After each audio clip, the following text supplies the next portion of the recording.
snaží, aby to napravili, ale proti budou stát odhodlaní mladíci z České republiky. A otočil na střídačku. Nechceme dnes přetahovat intervaly.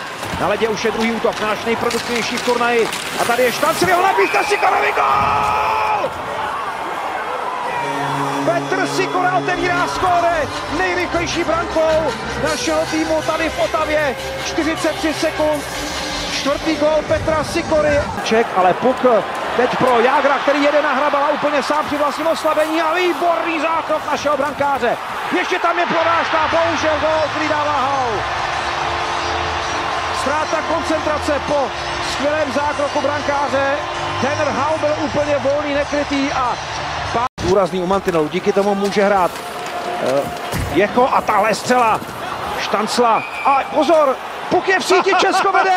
Ten nečekaný odraz překvapil Cartera George a je to nakonec využitá přesilovka v čase 12:45. Vlastní gól rukou se mi zdá. A je pobučení, protože teď hala stichla. Rychlá akce v našem obranném pásmu, ještě zbývá 5 sekund. A tohle je dobrá pozice, gól!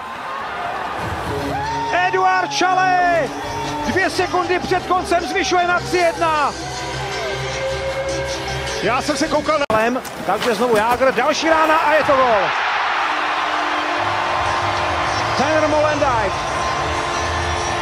snižuje na 3:2, čas 37:40. Kevin McKenna a přihrávka před brankou, výborně Hrabal. Tak to byl těžký zákrok Michala Hrabala. Ještě není dobojováno, poslední střela na branku a výborný Hradcův skok do rány.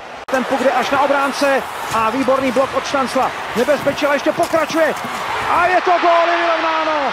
Kanaďané z dorážky srovnávají skóre a byl to zřejmě Bradley Nado, který teď Sikora. Jiříček bude znovu pálit, ale trefil se úplně před sebou. Ještě do Jiříček. Gól! Jeho! 39 sekund před koncem Adam Jeho životní střelou získává českému týmu vedení 4:3. Tak to, co se loni povedlo Kubovi Štanclovi 13 vteřin před koncem, tak teďka je to 39,4 a tady sklání Hradec. Soupeř vyhrál boli. Posílá puk do našeho obranného pásma. Tečované nahození, takže Husinecký musí hrát. Ale už je konec. Česko dobilo Otavu a postupuje do semifinále.